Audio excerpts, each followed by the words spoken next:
Hi, my name is Lauren Edelhawk, and this is my presentation called Feeding the Future, which addresses the nutritional inequality in low-income communities. Imagine if you wake up in a neighborhood and fresh fruit and produce in grocery stores are rare, and fast food chains outnumber the amount of grocery stores in the low-income community. For many, this is a reality. Access to nutrition and nutritious foods is not often a choice, it is usually a privilege. I want to address this critical issue, the devastating impact of poor nutrition on low-income communities. Low-income communities are disproportionately affected by poor nutrition, which leads to an array of health problems. In many low-income communities, grocery stores that offer fresh fruit and produce are rare and difficult to find, which make it difficult to maintain a healthy diet. They rely often on fast food restaurants and chains and convenience stores, which are typically high in fats, sugars, and sodium. For example, a study in Britain explains that between 2021 and 2023, healthier foods increased in price by £1.76 per 1,000 calories compared to 0.76 pound for less healthy foods, according to the Food Foundation. Fruit and vegetables are the most expensive grocery category, costing an average of £11.79 per 1,000 calories, while food and drink high in fat and sugar cost £5.82. Due to poor nutrition and the lack of preventative health care in these low-income communities, they're at higher risk for developing chronic conditions such as hypertension, type 2 diabetes, and cardiovascular disease.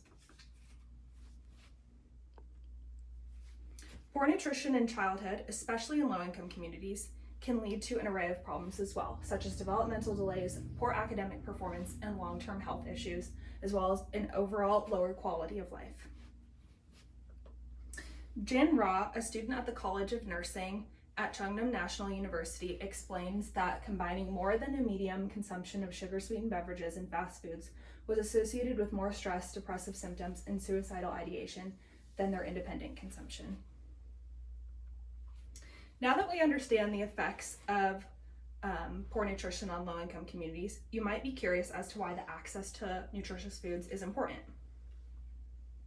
Access is important not only for the physical health of the low-income community, but for also the economic stability as well as the well-being. Access to nutritious foods such as fresh fruits, vegetables, lean meats and proteins, as well as whole grains, play a huge role in preventing chronic illnesses like obesity, diabetes, and heart disease. When people have access to these nutritious diet foods, they often make healthier choices. A nutritious diet also strengthens one's immune system, which helps to fight disease and recover from illnesses. Access to nutrition can act as a protection for these low-income communities. Also, when individuals have access to these nutritious foods, they often have higher energy, more productivity, and an overall better health. This can boost the economic stability of the community, reduce health care costs, and also reduce missed education opportunities for children. The author of the European Journal of Nutrition states that the nutrient-dense food pattern, characterized by higher consumption of dark leafy and red-orange vegetables, eggs, beans, and peas, potatoes, was associated with better performance and reading.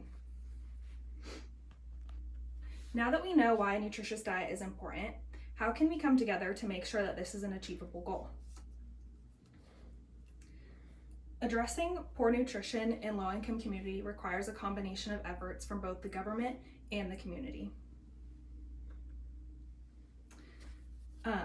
Something that we can do is have a required course in the public schools so that we can teach children and families to shop for their food and make healthy choices, how to educate on meal planning as well as budgeting, as well as the long-term health benefits of a healthy diet.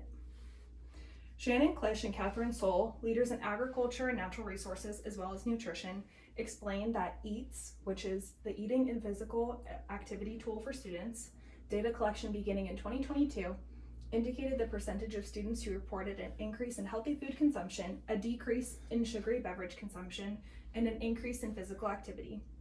This is consistent with our findings that the schools as hubs of health model can promote improved dietary behavior and improvements in the school environment. In addition to a required course in public schools, we can encourage schools and community centers to grow their own produce in community gardens, which increases the access to healthy foods. In addition to community gardens, we can expand governmental programs such as SNAP, which is the Supplemental Nutrition Assistance Program, and WIC, which is Women, Infants, and Children, which can make healthy choices more affordable and accessible for low-income communities. In order to see the benefits of a nutritious diet, we need to address and inform the public on how to help. No community should suffer the effects of poor nutrition just because of where they live or how much they earn.